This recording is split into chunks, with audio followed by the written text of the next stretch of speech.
함께 섬기도록 하겠습니다. 하나님의 말씀 함께 보도록 하겠습니다.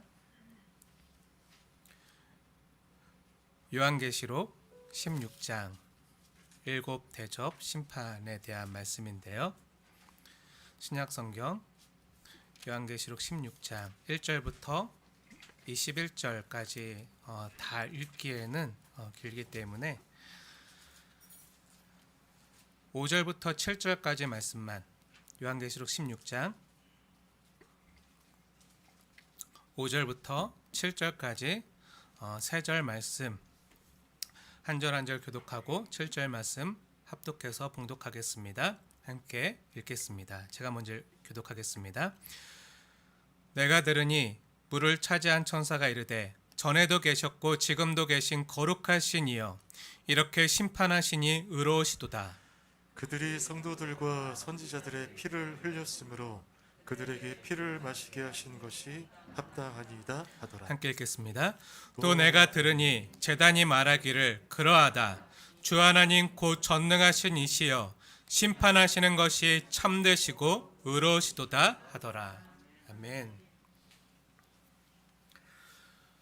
악은 패하고 정의는 반드시 승리한다라는 말이 있습니다. 또한 어둠은 빛을 이기지 못한다는 말 또한 있습니다. 근데 오늘날 이 세상에서 이러한 표현이요 너무나도 식상해져 버리고 말았습니다. 아니 오히려 악이 선을 핍박하고요 폭력이 평화를 짓밟고 있는 모습들을 보면서 이러한 말들이 도무지 믿어지지 않는 시대를 우리가 현재 살아가고 있습니다. 세상의 불의가 난무하며 힘과 권력을 가진 자들이 남의 것을 빼앗고 착취하기 위해서 무자비한 폭력을 행사하는 장면도 보게 됩니다. 개인적으로 뿐만 아니라 국가적으로도 이러한 무자비한 폭력을 행하는 모습들을 보게 됩니다. 타락한 죄인의 본성인 탐욕과 탐심이여 개인적인 차원에서 확대되어 전쟁으로 나타나고 있습니다. 처음에는 우크라이나의 나토 가입을 저지하기 위해서라는 그런 정치적인 명분을 댔지만 금방 아니라는 것이 밝혀졌습니다. 그 다음에 우크라이나의 돈바스 지역의 도네츠크 인민공화국과 루간스크 인민공화국의 평화 유지를 위해서 군사작전을 시작한다 라는 말도 안 되는 이유로 무자비한 잔인한 침략 전쟁이 일어났습니다. 평화 유지를 위해서가 아니죠. 네. 나토 가입 저지를 위해서가 아니죠. 사실 자신의 지지율이 떨어지는 시점에서 앞으로 계속적인 정권과 권력을 유지하기 위해서 또 우크라이나의 영토와 식량과 천연가스나 자원을 에너지를 빼앗고자 하는 그러한 침략 전쟁이죠. 에너지 패권을 차지하기 위한 이러한 불의를 보면서도 이러한 뉴스를 접하면서도 나만 아니면 돼. 그래도 우리는 평화롭구나. 안심하면서 누가 승리하든지 더 이상 확대되지 않고 빨리 끝나기만을 기다리는 사람들도 있습니다. 이토록 세상의 불의가 난무하고요. 불의가 정의를 짓밟고 무자비한 폭력 앞에서 평화가 너무나도 쉽게 꺾여버리는 모습을 우리는 보게 됩니다. 어제 뉴스를 보는데 평화롭던 학교에 미사일이 떨어져서 수업을 준비하던 교사가 숨졌습니다. 평화롭던 아파트와 그 아름다운 꽃이 가꾸어진 정원에 미사일이 떨어져서 한순간에 단란한 가정이 산산이 부서지는 뉴스를 보았습니다.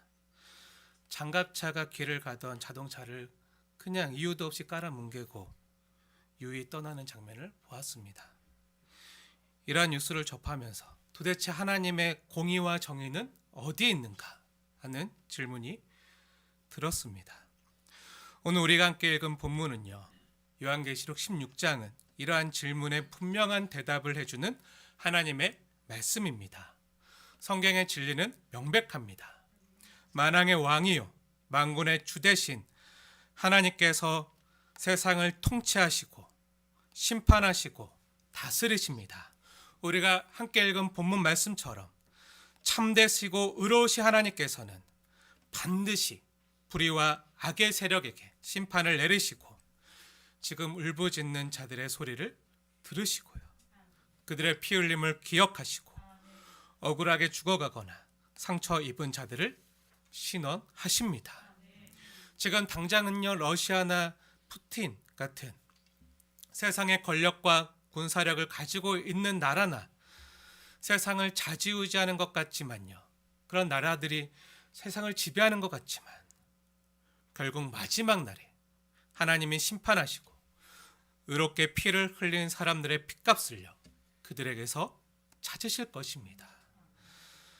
하나님을 떠나 살며 죄 가운데 용과 짐승과 우상을 따라가는 자들에게 의로우신 하나님의 진노의 심판이요 주어질 것입니다.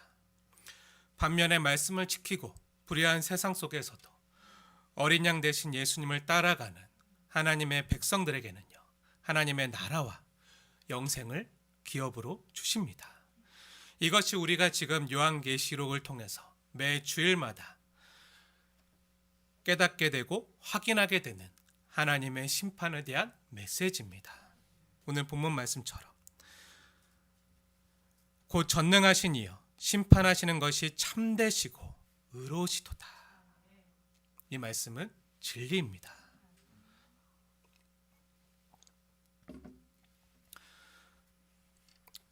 너무나도 마음이 아프고요, 눈물이 나는 전쟁의 소식을 접하면서 잠도 잘 못 자겠어요. 눈이 감길 때마다 그 우크라이나에 울부짖는 사람들의 얼굴이 떠올리면서 우리 하나님, 하늘에 계신 우리 하나님, 그들의 기도를 들으시는, 울부짖음을 들으시는 하나님, 그들과 함께 임마누엘 하시는 하나님께서 친히 고쳐 주시옵소서, 신원하여 주시옵소서. 이런 마음이 가득해서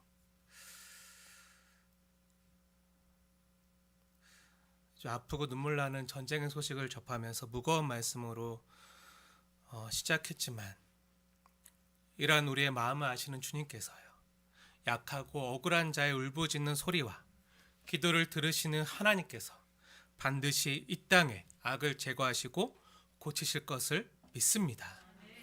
의로우신 주 예수님께서 날카로운 진노의 메스를 드시고 세상을 망가뜨리고 썩어지게 병들게 하는 용과 짐승을 따르는 세력들을 제거하시고 회복시키시고 온전케 하실 것을 또한 믿습니다. 이것을 우리가 지난번 15장을 통해서 함께 보았잖아요.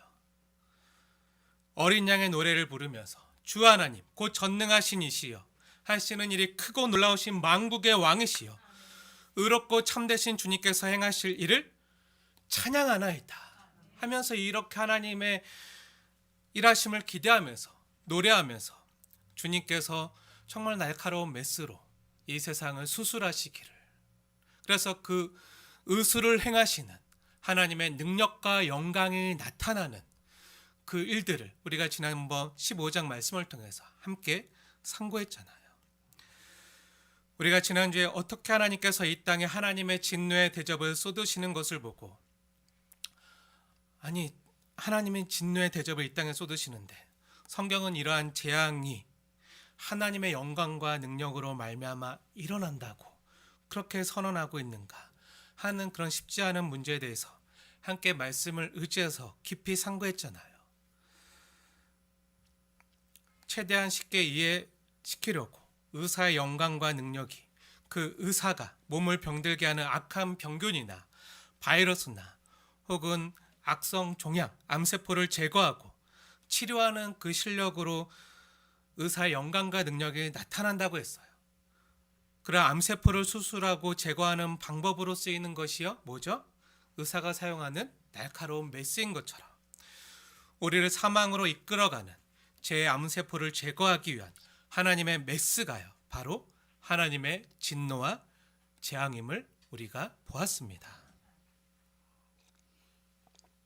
그런데 성도라고 할지라도 이런 진노와 재앙의 메시지가 달갑진 않아요. 마음이 무거워요. 왜냐하면 두려움 많은, 연약한 사람이기 때문에 심판이나 진노나 재앙 같은 주제가 반갑지 않고 꺼려짐을 잘 알고 있습니다. 그래서 사람들은요, 인자하고 자비로운 사랑의 하나님, 용서의 하나님, 긍휼의 하나님, 은혜의 하나님은 좋아하지만 진노와 심판의 하나님을 좋아하지 않는 것을 또한 잘 알고 있습니다. 하지만 하나님의 말씀을 수종드는, 하나님의 말씀을 있는 그대로 대언해야 되는 그런 수종자이기에 쉽지 않은 주제지만, 하나님의 진노와 심판이 어떻게 하나님의 영광과 능력이 되는지, 어떻게 어린 양을 따르는 성도들은 하나님의 심판과 진노 앞에서 노래할 수 있는지, 지난 시간 여러 시간에 걸쳐서 말씀을 상고하며 은혜를 나누었어요. 만약 성경의 진리를 선포하면서 죄에 대한 하나님의 진노나 심판을 빼고 복음을 설명한다면요, 십자가는요, 설 곳을 잃게 됩니다. 왜죠? 십자가는요, 죄인인 우리가 당해야 할 하나님의 진노와 저주와 심판과 형벌을 저와 여러분 대신 죄로 삼으신 하나님의 어린 양이신 예수님께 모두 쏟아 부으신 사건이기 때문이죠. 나무 십자가에 달리셨잖아요. 나무에 달린 자마다 하나님께 저주를 받았다는 구약의 말씀이 있잖아요. 왜 예수님께서 그 나무에 달리신 거죠? 저와 여러분 대신 저주를 받기 위해서예요. 하나님이 그 예수를 죄로 삼으사 저와 여러분에게 쏟아질 모든 진노와 저주와 심판과 형벌을요, 아낌없이 남김없이 다 쏟아 부으신 거예요.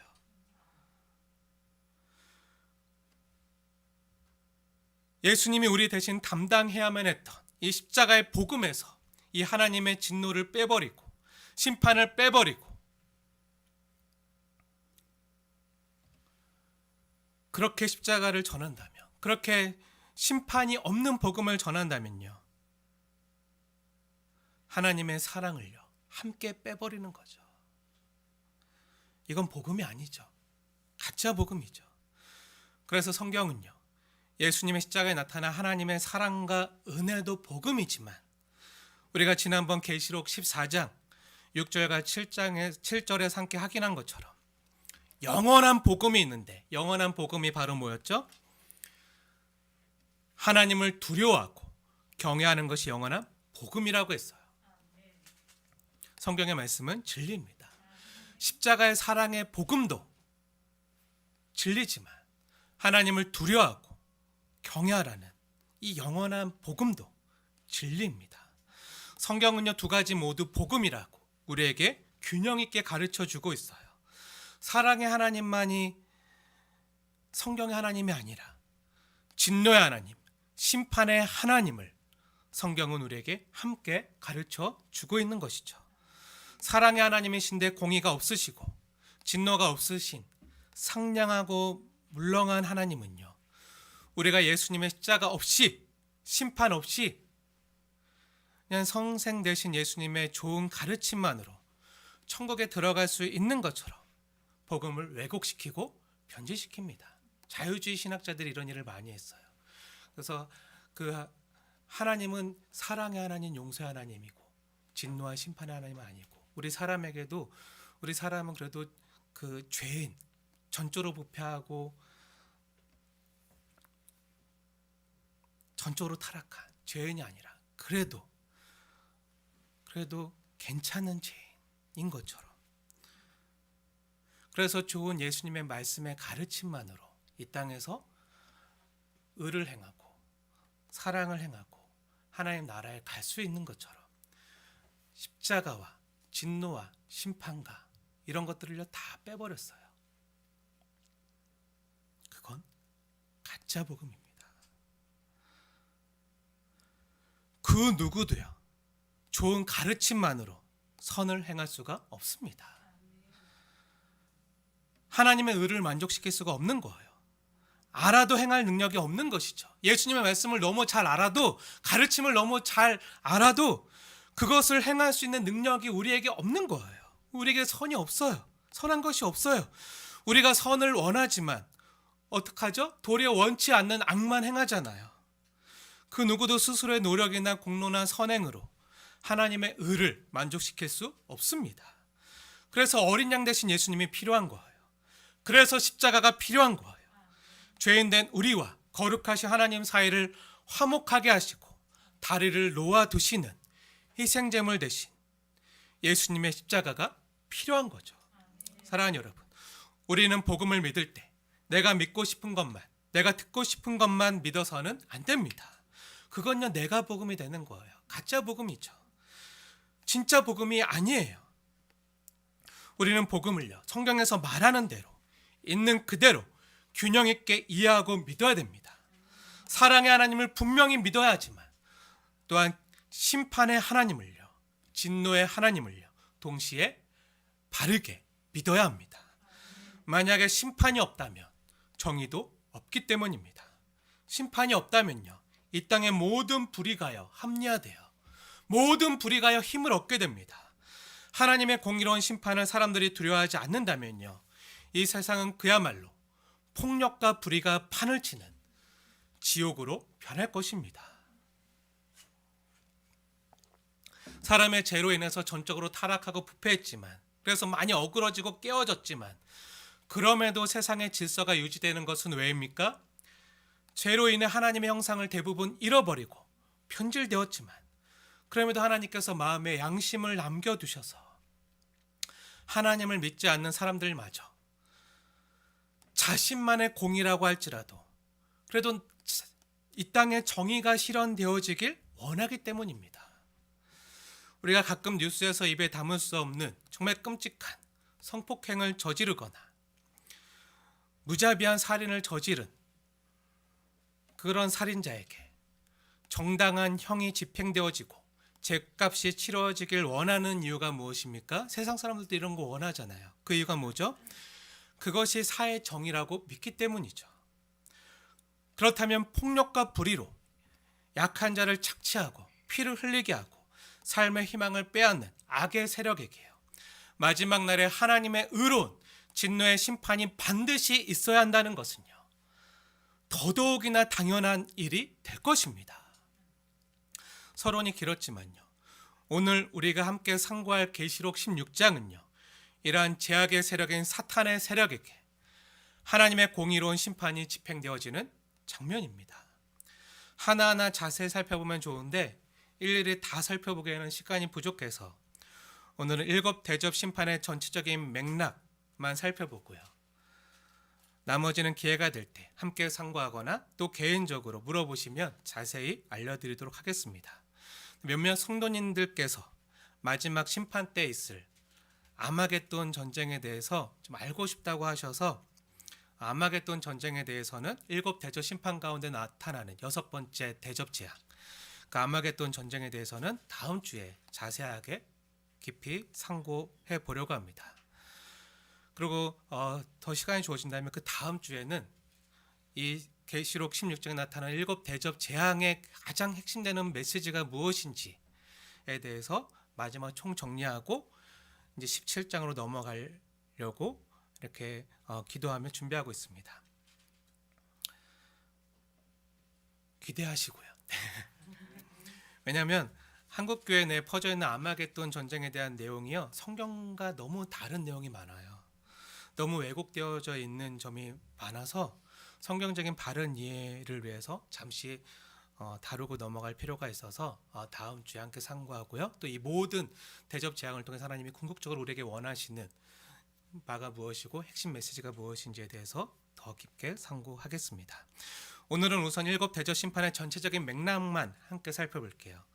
성경에서 말하는 7 대접 심판의 성경적인 의미와 메시지에 대해서 잠깐 상고할 텐데요, 한 절 한 절 본문을 자세히 함께 읽으면서 보면 좋겠지만 시간이 부족해서 한 절 한 절 다 다루지 못하는 것을, 또 다 함께 읽지 못하는 것을 양해해 주시면서, 하지만 짧은 시간이지만 집중하시면서 잘 따라오시길 권해드립니다. 우선 1절 말씀을 자세히 보십시오. 함께 읽지는 않겠습니다. 본문을 자세히 보시면서 전체적인 문맥을 한번 잘 파악해 보세요. 1절에서 사도 요한이요, 성전에 큰 음성이 나와 7 천사에게 하나님의 진노의 7 대접을 쏟으라는 음성을요 듣게 됩니다. 여기서 성전은요 우리가 지난번 보았던 하늘 성전입니다. 하나님의 통치가 시작되는 것이죠. 이 하늘 보좌에 앉으신 하나님의 뜻이 하늘에서 이루어진 것 같이 땅에서도 이루어집니다. 이제 실행에 옮겨집니다. 왜 옮겨지죠? 네, 우리가 이미 확인했듯이 성도의 기도가 금 대접에 담겨 하나님께 올라가잖아요. 하나님께 드려졌고 하나님께서 이 기도를 응답하시기 위해 이제 성도들의 기도가 담겨졌던 그 대접을요 땅에 쏟으심으로 대접 심판이 실행되는 장면입니다.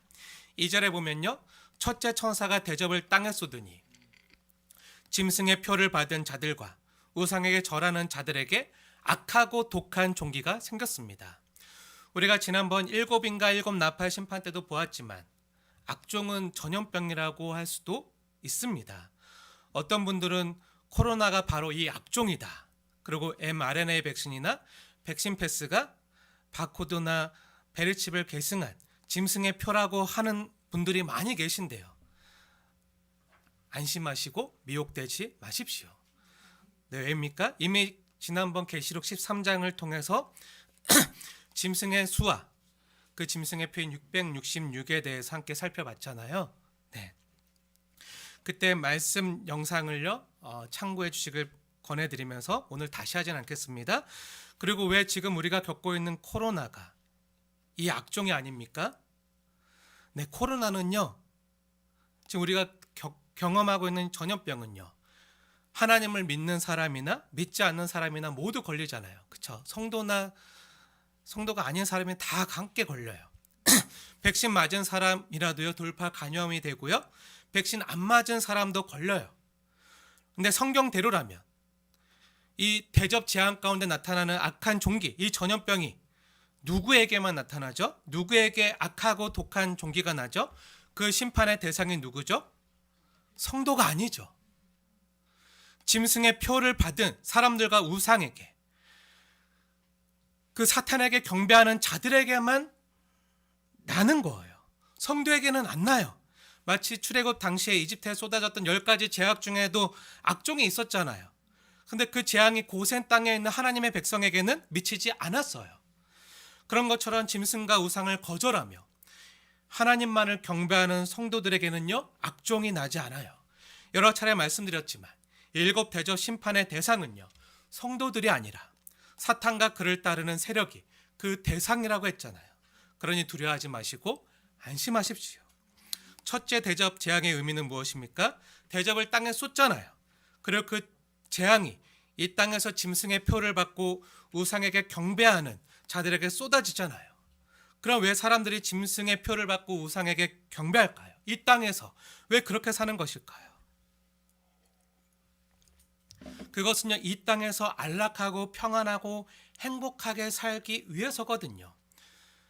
로마 황제를 숭배하고 섬겨야지 당시에 직장을 얻고 장사를 해서 돈을 벌어서 부유함과 풍요로움을 마음껏 누릴 수 있었던 거죠.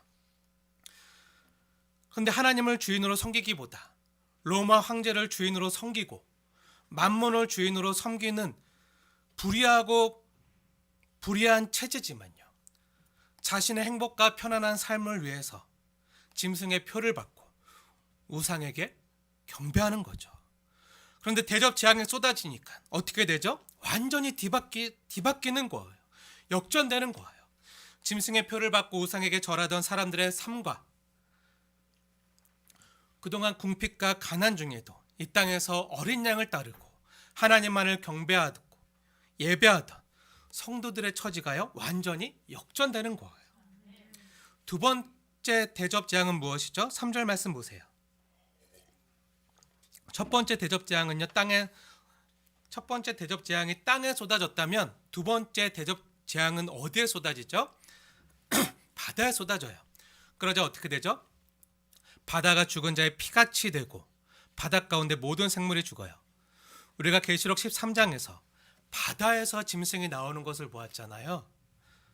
그리고 계시록 12장에서도 그 사탄인 옛 뱀인 용이 하나님의 계명을 지키는 성도들과 싸우려고 바다 모래 위에 서 있는 것을 보았잖아요. 계시록에서 나오는 바다라는 용어는요, 하나님을 대적하는 세력들이 있는 본거지예요. 또 하나 이 바다가 주는 상징적인 의미에는요, 한 가지 의미가 더 있는데요. 초대교회 당시 로마 제국은요, 바다나 지중해 해상 무역을 통해서 엄청난 경제적인 부를 이룩한 제국이거든요. 그런데 이 바다가 죽은 자의 피처럼 되었다는 것은요, 이 로마의 경제 체제에 대한 심판이라고 할 수 있습니다. 불의한 제국에 대한 경제 제재를 가하는 거죠. 지금 러시아가 침략해 들어가니까 세계 모든 나라들이 경제 제재를 가한다고 하잖아요. 그런 것처럼 하나님께서 그 로마의 불의한 경제 체제를요, 심판하시고 제재하는 거예요. 당시 로마가 팍스 로마나라고 불렸잖아요. 그리고 모든 길은 로마로 통한다는 말이 있었잖아요. 근데 육로 길만이 아니라 모든 바닷길로요, 바닷길 역시 로마로 통하는 것이죠. 근데 그 팍스 로마나의 길이요, 이름처럼 평화의 길이 아니었어요.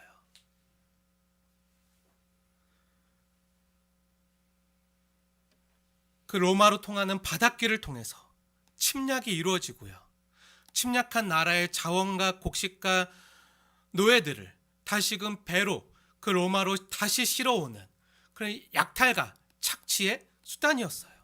이러한 불의한 경제 체제에 대한 하나님의 진노요, 심판인 것이죠. 세 번째 대접 제약은 무엇입니까? 강과 물 근원에 쏟으니 물이 피가 되잖아요. 바닷물만이 아니라 육지에 있는 모든 담수, 사람이 마시고 생활하는 모든 식수와 생활 용수까지 다 피가 되어 물을 마시지 못하는 거예요. 바닷물은 못 마시잖아요. 근데 땅에 있는 사람들은 그 식수를 마셔야 되잖아요. 근데 그게 다 피가 돼서 못 마시는 거예요. 마실 물이 없으면 살지 못하잖아요. 근데 이러한 재앙을 받는 대상이 누구죠? 6절 말씀을 자세히 보세요. 성도가 아니죠. 누구죠? 그들이죠. 그들이 누구죠? 성도들과 선지자들의 피를 흘리게 한 그들에게 하나님께서 물이 아닌 피를 마시게 한 것이죠. 용과 짐승을 따라 무고한 사람들의 피를 흘리게 한 자들이 마시는 거예요. 무슨 말이죠? 내 피를 흘리게 한 자는요, 무고한 사람들의 피를 흘리게 한 사람은요, 마지막 심판 때 피를 마시게 된다는 거예요. 하나님께서는요, 반드시 피값을 찾으십니다. 성경에 보면요, 예수님께서 아벨의 때부터 땅에 죄 없이 흘린 모든 피가 너희에게 돌아갈 것이다 라고 힘주어서 말씀하셨어요. 어디서 그렇게 예수님께서 말씀하셨죠? 복음서에서, 마태복음뿐만 아니라 누가복음에서도 그렇게 말씀하시는데, 마태복음 23장을 보세요. 23장 35절. 궁금하신 분들 한번 찾아보세요. 마태복음 23장 35절 말씀입니다. 함께 읽겠습니다. 시작. 그러므로 의인 아벨의 피로부터 성전과 제단 사이에서 너희가 죽인 바가랴의 아들 사갈의 피까지 땅 위에서 흘린 의로운 피가 다 너희에게 돌아가리라. 아벨의 때부터 오늘날 지금 우크라이나에서 무고하게 피 흘리는 사람들의 피 역시 죄 없이 흘린 모든 피가요, 피 흘리게 한 자들에게 마지막 날에 돌아가게 될 것이고, 하나님께서 그들에게 책임을 물으신다는 말씀이에요. 지금 당장은 침략자나 푸틴이 이기는 것 같아도요, 마지막 때가 되면요, 하나님의 심판대 앞에서 반드시 그 책임을 물으시고 억울하게 피를 흘린 자들을 의로시 하나님께서 신원해 주신다는 거예요. 사랑하는 여러분, 혹시 여러분도 여러분 주변에 있는 자들에게 아픔을 주시거나 상처를 주시거나 피를 흘리게 하거나 눈물을 흘리게 한 일이 있다면 회개하십시오. 돌이키십시오.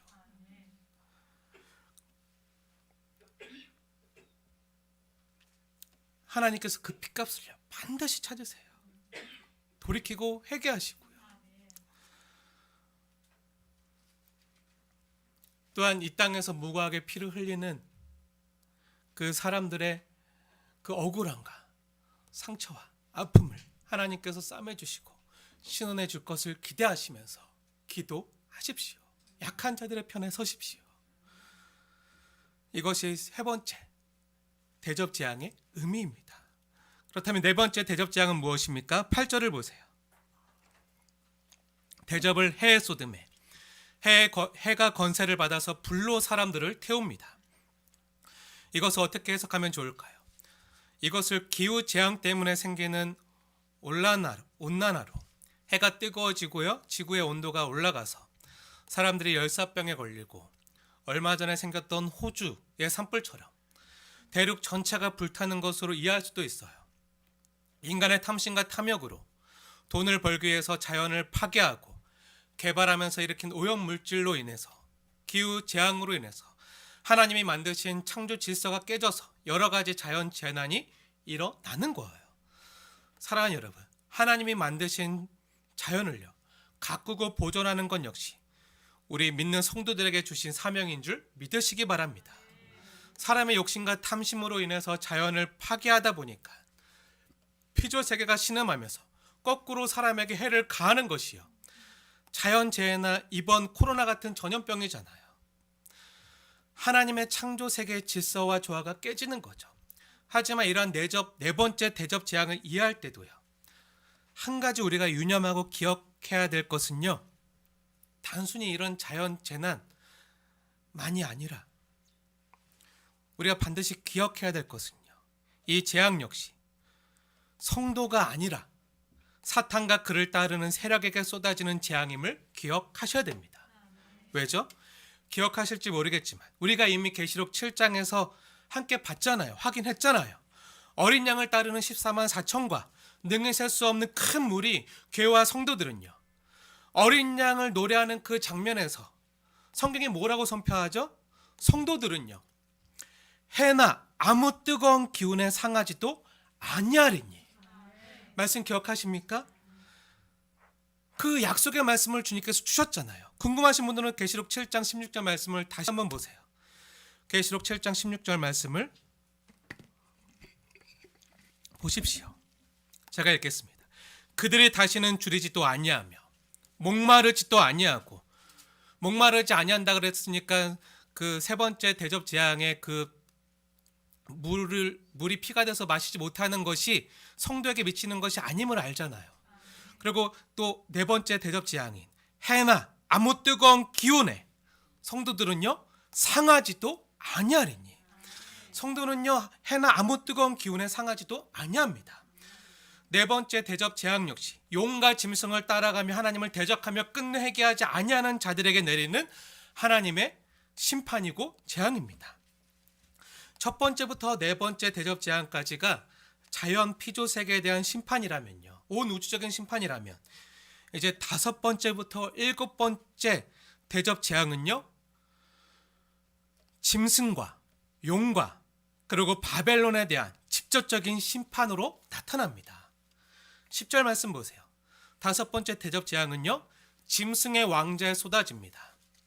대접 재앙에 쏟아지니 그 나라가 어떻게 되죠? 그 짐승이 다스리는 나라가 어떻게 되죠?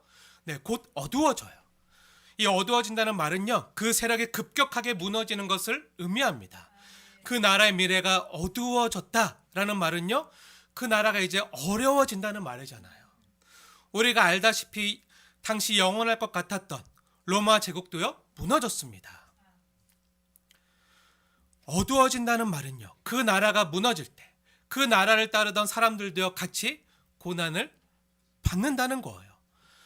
얼마나 아프면 혀를 깨물고 죽고 싶겠습니까? 죽고 싶을 정도로 큰 고통이 있을 때 혀를 깨물잖아요.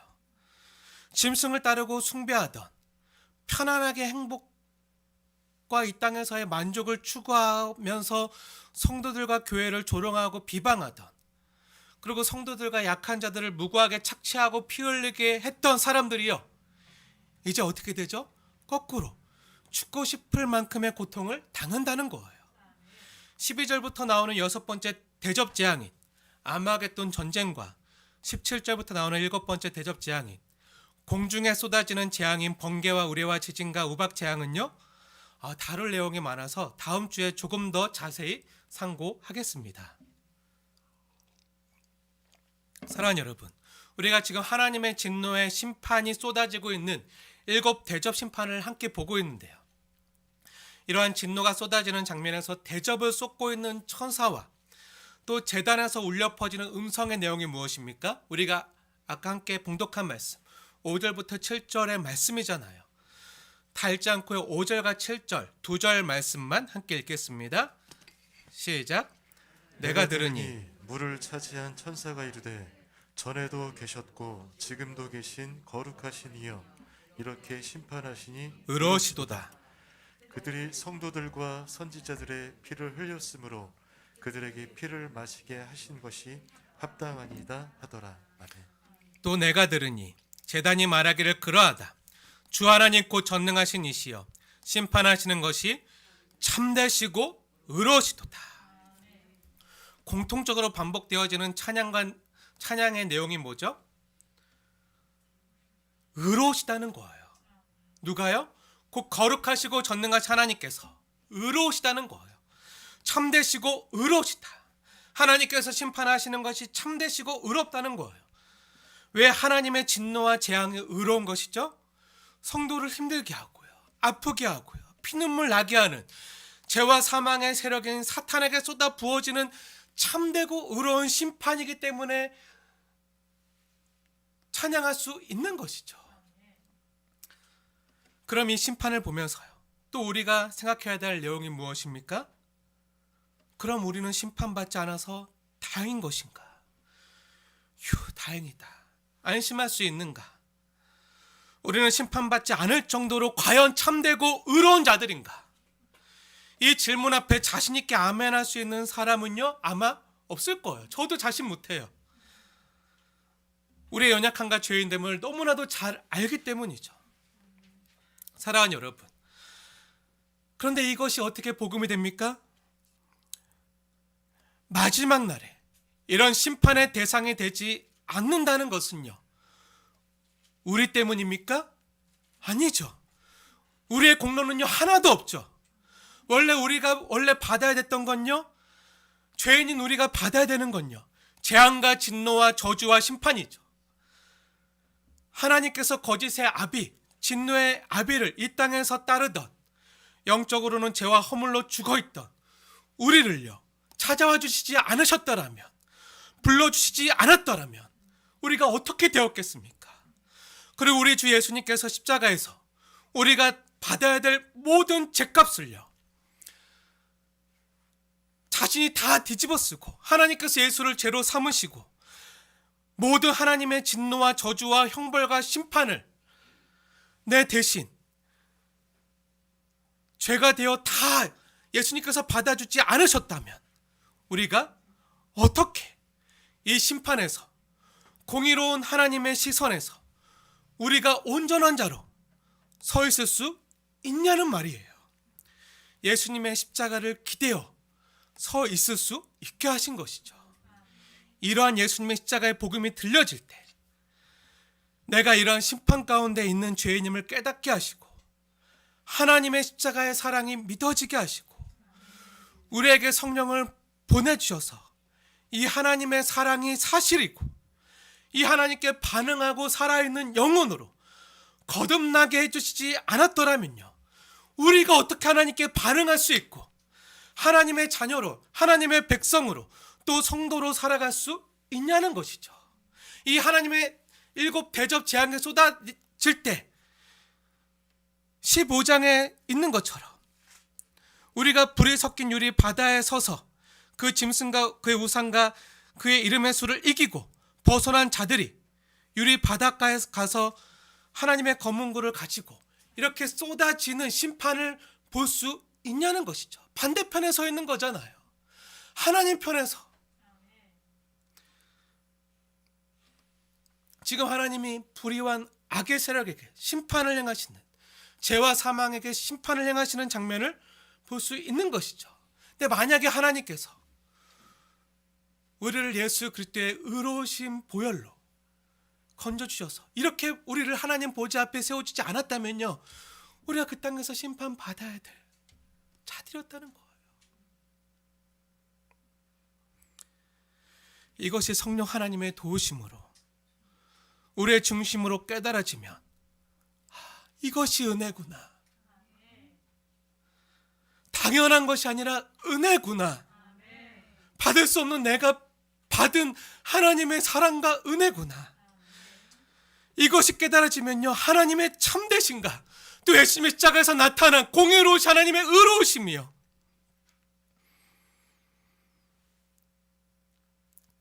하나님의 마음 깊은 것까지 통달하시는 성령 하나님의 증언하심으로 인하여 우리 심령 가운데 전달되어지고 우리 안에 내주하신 성령 하나님으로 인해서, 아멘. 주 예수여 감사합니다. 이렇게 주님의 참되신가, 의로우심을 찬양할 수밖에 없는 것이죠. 거룩하시고 전능하신 하나님께서 심판을 통해서 다 바로잡고 계시는구나. 내 삶을 예수의 그 십자가의 심판을 통해서 바로잡아 주셨구나. 건져 주셨구나. 그리고 하나님께서는 죄를 그냥 두시지 않는구나. 당김없이 심판하시는구나. 또한 그렇게 억울한 자의 고통과 아픔을 들으시고 신원해 주시는구나. 이것을 깨닫는 거예요. 사랑하는 여러분, 서두에 썼던 말씀 기억하십니까? 악은 패하고 정의는 반드시 승리한다는 말이요, 어둠은 빛을 이기지 못한다는 말이요, 어둠은 빛 대신 하나님을요 이기지 못합니다. 하지만 우리가 살아가는 세상은요, 불의로 가득 차 있는 것 같고 힘과 권력이 있는 사람과 그 세력이 자신보다 약한 자의 모든 것을 빼앗고 짓밟고 있는 것처럼 느껴지고 보아지게 만들어요. 그래서 사탄은요, 용은요, 짐승은요, 힘이 최고다, 권력이 최고다, 그러니 나를 숭배하라 하면서 용과 짐승의 길을 따르게 합니다. 자신을 섬기게 하는 거예요. 너가 나를 따르면, 내 길을 따르면, 용의 길을 따르면, 저 러시아나 푸틴처럼 용과 짐승의 길을 따르면 너가 잘 먹고 잘 살 수 있어. 지금보다 더 부자가 될 수 있어. 더 부강해질 수 있어. 그러지 못하면 빼앗기고 억울하고 고통받고 망하고 죽을 것이라고 말해요. 사탄이요, 용이요, 짐승이 이렇게 우리를 속여요. 오늘 본문은요, 이러한 부조리한 세상에서 살아가는 성도들을 향한 성경의 선포이고 진리이고 복음입니다. 마지막 때, 최후 심판 때가 되면요, 이 모든 상황이요 역전된다는 거예요. 악의 세력은 패하고 의로우신 참되신 하나님과 하나님의 백성들은요 반드시 승리한다는 선포입니다. 용과 짐승의 길은 잠시 잠깐은 승리하는 것 같지만요, 결국 마지막 때가 되면요 멸망하는 길이라는 거예요. 영원한 불못에 던져진다는 거예요. 하지만 끝내 믿음을 지키고 인내함으로 어린 양의 길을 따르는 사람에게는요 하나님이 반드시 응답하시고 신원하신다는 약속이에요. 아벨의 때부터 지금까지 무고하게 피를 흘린 모든 자들의 그 피를 주님이 기억하시고 그들의 울부짖음과 기도를 들으시고 신원해 주시겠다는 약속이에요. 의로우신 약속이에요. 사랑으로 말미암은 약속이에요. 사랑하는 여러분, 7 대접 심판의 장면을 보시면서 어떤 느낌이 드십니까? 두렵습니까? 무섭습니까? 아니죠. 위로잖아요. 복음이잖아요. 우리가 그렇게 두려워하는 세상이요, 이 지상의 최고 권력자라도 총과 칼과 탱크와 장갑차와 전투기와 미사일로 우리를 피 흘리게 하는 그런 무력을 앞세우고 오는 악의 세력이라 할지라도 마지막 심판 때는요 하나님 앞에서요 한 줌거리도 안 된다는 거예요. 한 줌거리도 안 돼요. 초대교회 성도들은요 로마 황제를 숭배하지 않으면요 죽었어요. 로마 황제 앞에서 한 줌거리도 안 되는 것처럼 살아갔어요. 원형 경계장에 끌려가 사자밥이 되거나 화형을 당하거나 십자가에 매달렸어요. 그런데 그들이 어떻게 합니까? 망할 세상 나라나 황제나 제국에게 충성한 것이 아니에요. 몸은 죽여도요 영혼은 능히 죽이지 못하는 용과 짐승을 두려워한 것이 아니라 오직 몸과 영혼을 능히 지옥에 멸하실 수 있는 하나님을 두려워하고 경외하고 예배하는 길을 간 거예요. 가진 것이 없지만요 당당했어요. 아프고 상했지만 눈물을 흘렸지만 피를 흘렸지만 그들의 영혼을 싸매시고 위로하시는 주님의 손길을 느끼면서 자신보다 더 아프고 더 상한 자를 위로하는 사람들로 살았어요. 오직 예수가 그리스도다. 오직 예수가 구원자다. 오직 예수만이 메시아가 되신다. 오직 예수가 길이다. 오직 예수만 영생이고 구원이시다. 오직 예수만 나의 영광이다. 이것을요 단순히 믿고 외치고 전하는 자들의 메시지가요 로마 제국을요 뒤흔들었고요. 이로 인해 고난을 당하고 고통을 당하고 고생을 겪는 삼고의 삶이요 그들에게 시작되었어요. 만약 초대교회 성도들이요 이것이 싫다고 배교했다면요 적어도 이 땅에서 잘 먹고 잘 살았을 것입니다. 직장도 얻고 장사도 하고 돈의 힘으로 이 땅에서 남들 부러워하는 위치에 올라갔을 거예요. 그런데도요 어린 양 대신 예수에 대한 충성심으로 그 모든 것을 거부하고 불의를 거부하고 거짓을 배격하고 폭력에 폭력으로 맞서지 않고 권력에 권력으로 대항하지 않고 그들은요 그냥 믿음을 지키면서 순교하기까지 충성했습니다. 어떻게 그럴 수 있었을까요? 바로 그 대답이요 바로 계시록입니다. 언제까지 견뎌야 되는 삶을 살아야 되는가? 언제까지 고생하고 고난당하고 고통당하는 언제까지 참아야 되냐?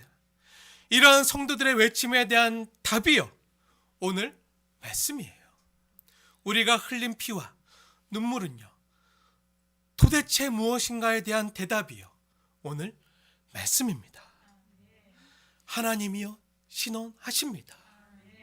성도의 아픔과 눈물과 무고한 자들의 피에 대해 하나님이 공의의 심판을 행하십니다. 역사의 끝을 친히 알려주시면서 하나님 나라를 우리에게 보여주는 거예요. 역사의 끝에 일어날 일이 7 대접 심판이잖아요. 이것을 우리에게 이미 보여주시고 알려주시는 거예요. 그리고 우리에게 끝까지 믿음을 지키라고 하십니다. 우리는 이미 마지막을 아는 자들이에요. 세상을 두려워하지 마십시오. 그 세상은요 하나님 앞에서는 한줌거리도 안 됩니다. 우리를 위해 싸우시고 우리를 구원하시기 위하여 죄에 대하여 진노하시고 심판하시는 하나님만을 두려워하시고 경외하십시오.